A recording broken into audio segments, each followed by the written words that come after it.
Praise the Lord. मेरे प्रियो, आप बिल्कुल भी वीडियो को स्किप मत करिएगा।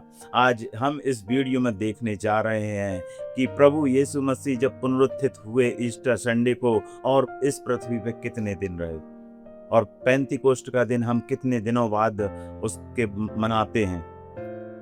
हालेलुया।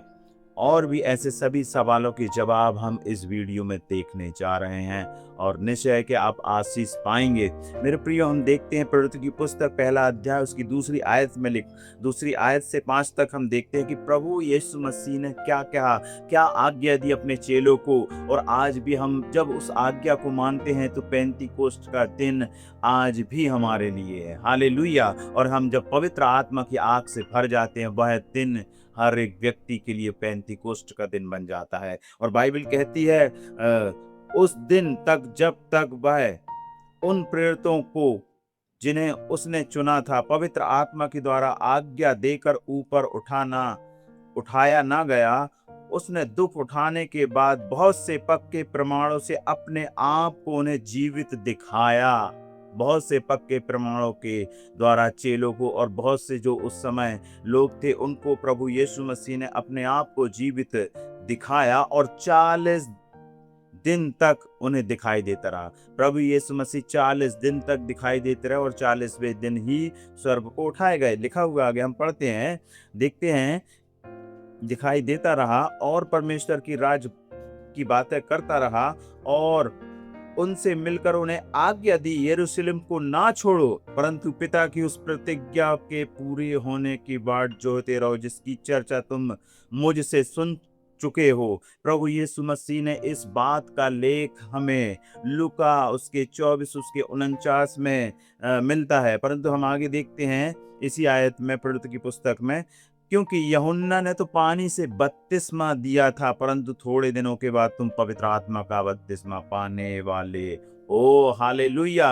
और हम एक आयत को और पढ़ देंगे, लूका 24 उसके 49वीं आयत में लिखा हुआ है, देखो जिसकी प्रतिज्ञा मेरे पिता ने की है मैं उसको तुम पर उतारूंगा और जब तक स्वर्ग से सामर्थ ना पाओ तब तक इसी नगर यरूशलेम में ठहरे रहना। मेरे प्रियो, इसी नगर यरूशलेम में ठहरे रहना प्रभु यीशु मसीह ने कहा। और हम प्रेरितों की पुस्तक पहला अध्याय उसकी 8वीं आयत में लिखा हुआ है, परंतु जब पवित्र आत्मा तुम पर आएगा तब तुम सामर्थ पाओगे, यरूशलेम यहूदिया सामरिया और पृथ्वी के छोर तक उसके गवाह होगे।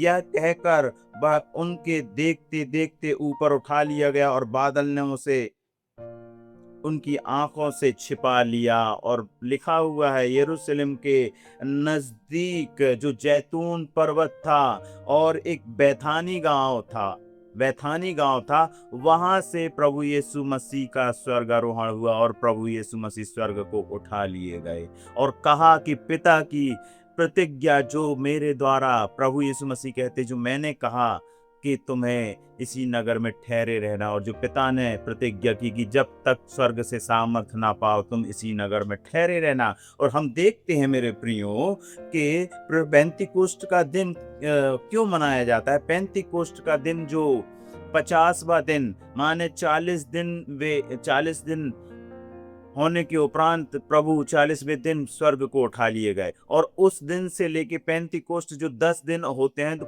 टोटल 50वां दिन होता है। जो पेंतीकोस्ट का दिन हम वृत्त की पुस्तक दूसरा अध्याय उसकी पहली आयत, दूसरी आयत और तीसरी और चौथी आयत में हम देखते हैं, जब पेंतीकोस्ट का दिन आया तो वे सब एक जगह इकट्ठे थे। एकाएक आकाश से बड़ी आंधी की सनसनाहट का शब्द हुआ और उससे सारा घर जहां वे ठहरे थे गूंज गया और उन्हें आग की सी जीवें फटती हुई दिखाई दी और उनमें से हर एक पर आ ठहरी। वे सब पवित्र आत्मा से भर गए, जिस प्रकार आत्मा ने उन्हें बोलने की सामर्थ्य दी, वे अन्य अन्य भाषा बोलने लगे। हालेलुया।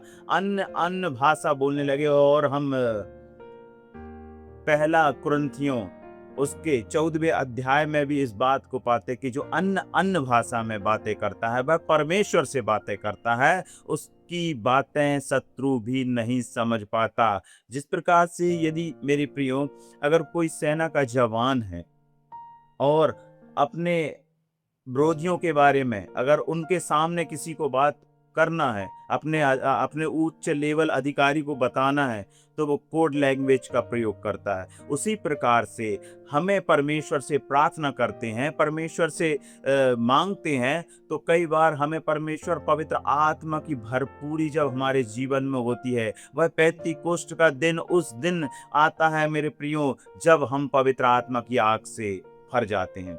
महत्वपूर्ण बात है कि पवित्र आत्मा हमें कैसे मिल सकता है, पवित्र आत्मा हम कैसे प्राप्त कर सकते हैं। बाइबल में लिखा हुआ यूहन्ना की पुस्तक उसके 14वें अध्याय 21वीं वचन में लिखा हुआ है, जिसके पास मेरी आज्ञाएं हैं और वह उन्हें मानता है, वही मुझसे प्रेम रखता है, और जो मुझसे प्रेम रखता है उससे मेरा पिता प्रेम रखेगा, और मैं उससे प्रेम रखूंगा और अपने आप को उस पर प्रकट करूंगा। अपने आप को प्रकट करने का तात्पर्य है कि पवित्र आत्मा जब हमारे जीवन में आएगा, तब हम और ही तरह के मनुष्य, और ही तरह की बातें हमारे जीवन में होने लगती है। कैसे? हमारे जीवन में कुछ परिवर्तन, हमारे जीवन में वह परिवर्तन जब हम उसकी आज्ञाओं के बारे में परमेश्वर हमें सिखाता है, पवित्र आत्मा हमें चिताता है, बताता है, मार्ग बताता है। जिस प्रकार एक छोटे बच्चे को एक पिता माता हर समय छोटी छोटी बातों में टोकते हैं, क्योंकि वो बड़े भोलेपन से उस बात को स्वीकार भी कर लेता है, और बहुत सी बातें जब वो गलतियां करता है तो वो बच्चा डर जाता है कि नहीं बेटा ये ऐसा हो जाएगा, ये गड़बड़ चीज है, ये गलत चीज है, आपको नुकसान हो जाएगा। वह पवित्र आत्मा जब आपके साथ रहता है, तो वो आपको नई नई बातें और आने वाली बातें बताता है। परिवार में आशीष का कारण हो जाता है वह व्यक्ति, और लोगों के लिए आशीष का कारण हो जाता है। जब हम प्रार्थना करते, लोगों के जीवन में परिवर्तन हो जाता है। पवित्र आत्मा पाना हर एक व्यक्ति के लिए, किसी विशेष व्यक्ति के लिए नहीं है। परमेश्वर के वचन में जिस प्रकार से हमने यूहन्ना की पुस्तक 14वें अध्याय और 21वीं आयत में हम पढ़े, तो हमने पाया कि पिता की जब हम आज्ञाओं को मानते हैं तो परमेश्वर हम पर प्रकट होता है। और बाइबल में लिखा हुआ है, दूसरा कुरिन्थियों उसके पहले अध्याय 21 से 22वें वचन में हम देखते हैं, और जो हमें तुम्हारे साथ मसीह में दृढ़ करता है और जिसने हमारा अभिषेक किया वही परमेश्वर है, जिसने हम पर छाप भी कर दी और बयाने में आत्मा को हमारे मनों में दे दिया, हमारे हृदय में दे दिया। बयाना का मतलब, हम जब किसी से कॉन्ट्रैक्ट करते हैं, जब हम किसी से किसी वस्तु को खरीदने जाते हैं, या बड़ी बड़ी चीज जब हम किसी जमीन को लेते हैं या घर को लेते हैं, तो हम बयाने में उसको रकम देते हैं कि भाई हम किसी और से बात नहीं करेंगे, आप ये पैसा रख लीजिए। परमेश्वर उसी प्रकार से हमारा ये जीवन परमेश्वर का है। तो बयाने में जो पवित्र आत्मा हमें देता है कि जब छुटकारे का दिन, जब प्रभु यीशु मसीह बादलों पे आ रहा है, बाइबल कहती है मेरे प्रियो, जब प्रभु यीशु मसीह बादलों पर आएगा, या हम चाहे इस दुनिया से चले जाएं, कब्र में हों, या हम जीवित पाए जाएं, तो भी परमेश्वर हमें उठा ले। वह छुटकारे के दिन के लिए वो पवित्र आत्मा की छाप हमारे जीवन में अति आवश्यक है। हालेलुया। और फिर हम इफिसियों की पत्री में भी हम पाते हैं 4 उसके 30वें वचन में लिखा हुआ है, परमेश्वर के पवित्र आत्मा को शोकित मत करो, जिससे तुम पर छुटकारे के दिन के लिए छाप लगाई गई है। हालेलुया। छुटकारे के दिन के लिए हमारे जीवन में वो पवित्र आत्मा की छाप लगाई गई है। तो हमें पवित्र आत्मा कितना जरूरी है। 40 दिन तक प्रभु यीशु मसीह जब इस पृथ्वी पे थे, मुर्दों में से जी उठे ईस्टर के दिन, और वह 40वें दिन स्वर्ग को उठा लिए गए, और उनके यही शब्द थे कि यरूशलेम को ना छोड़ो, परंतु पिता की उसकी जो प्रतिज्ञा लूका में प्रभु यीशु मसीह ने इस बात को 24 उसके 49 में कहा था, उस वचन को याद करो। और वो बैठे रहते हैं, और 120 लोगों में वह पवित्र आत्मा, जो प्रेरितों की पुस्तक 2 अध्याय में हम देखते हैं, उतरा, और उन 120 लोगों ने आज पृथ्वी में अद्भुत रीति से हर एक चेले को, हर एक लोगों को जगह जगह जा करके जो पवित्र आत्मा का दान वरदान के द्वारा कार्य किया, मसीह के सुसमाचार को फैलाया और आज भी फैलते ही जा रहा है। एक के बाद दूसरा, एक के बाद दूसरा, एक जोत जलते जा रही, पवित्र आत्मा की आग जलते जा रही है। और मैं चाहता हूँ कि आप भी पेंतीकोस्ट का दिन यूं ही नहीं, परंतु उस दिन सोच करके भी हम पवित्र आत्मा की तैयारी के साथ जाएं, पवित्र आत्मा के साथ संगति बनाएं, पवित्र आत्मा की भरपूरी परमेश्वर से मांगे, क्योंकि बाइबल कहती है 14 उसके 26 में, यूहन्ना 15 उसके 26 में, यूहन्ना की पुस्तक में लिखा हुआ है कि वह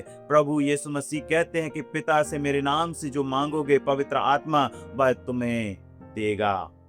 हालेलुया। बाइबल में और भी जगह लिखा हुआ है कि तुम बुरे होकर के अपने बच्चों को अच्छी वस्तु देना जानते हो, क्या तुम्हारा स्वर्गीय पिता तुम्हारे मांगने से पवित्र आत्मा क्यों ना देगा? वह पवित्र आत्मा देगा। और पवित्र आत्मा की जब सामर्थ में हम भर जाएंगे, मेरे प्रियो, जीवन की हर एक कठिन समस्याओं में भी परमेश्वर आपको ढांढस देगा। उसकी आवाज को सुनना है, उसकी आवाज को सुनना है, उसके वचन पर ध्यान लगाना है। वह आपको चिताएगा, बताएगा। कई बार हम अपनी जिंदगियों में यूं ही चलते रहते हैं और जीवन के हर एक सफर में हम किसी भी व्यक्ति पर, किसी भी मनुष्य पर भरोसा कर लेते हैं, और वो व्यक्ति हो सकता है आपके लिए बुराई और गड्ढा खोद रहा हो, परंतु जब पवित्र आत्मा का दान से आप भरे होंगे मेरे प्रियो, वह पवित्र आत्मा आपको गाइड करेगा। वह पवित्र आत्मा आपको बताएगा कि क्या सही है, क्या गलत है। एक आवाज आएगी, पवित्र आत्मा अपने आप में प्रार्थना करने के लिए आपको प्रेरित करेगा कि आप प्रार्थना करें, जो रोमियो की पत्री 8 उसके 26 में लिखा हुआ है। वह पवित्र आत्मा आपको प्रार्थना करने के लिए उकसाएगा, और आप करेंगे जब प्रार्थना, तो परमेश्वर आपके लिए वो रास्ते बंद और वो रास्ते जो टेढ़े मेढ़े हैं वो सब सीधे किए जाएंगे। हालेलुया। इसलिए पवित्र आत्मा का दान वरदान पाना हर एक मसीह व्यक्ति को अति आवश्यक है, तब ही हम उसकी संतान हैं। जो छाप परमेश्वर ने लिखा हुआ ब्याने में आत्मा, ब्याने में जो आत्मा, पवित्र आत्मा हमें मिलता है और हम उसके हो जाते हैं। हालेलुया। प्रभु आज के वचन के द्वारा आपको बहुत आज से ब्लेस करे, और आपको इस डिस्क्रिप्शन में लिंक में आपको मिल जाएगा कि हम पवित्र आत्मा कैसे प्राप्त करें। आप देख सकते हैं इस लिंक डिस्क्रिप्शन में आपको लिंक मिल जाएगा। आप उस वीडियो को सुन करके आप प्रार्थना कर सकते पवित्र आत्मा की भरपूरी के लिए। आपके लिए मैं प्रार्थना करना चाहूँगा। प्रभु परमेश्वर, मैं प्रार्थना करता हूँ जितने भाई बहन ये वीडियो को देख रहे हैं, प्रभु आप उनको ब्लेस करें, आशीषित करें, अपने पवित्र आत्मा के दान वरदानों से भरे प्रभु, और गैर भाषाओं से भरे, ताकि परमेश्वर तेरे राज्य के लिए बहुत ऐसे कार्य को करने पाए। ब्लेस करें, आशीषित करें, प्रभु यीशु मसीह के सामर्थी नाम में मांगते हैं, आमीन। God bless you. प्रभु आपको आशीष दे। आप हमारे यूट्यूब चैनल को सब्सक्राइब करें, लाइक करें और शेयर करें। जय मसीह।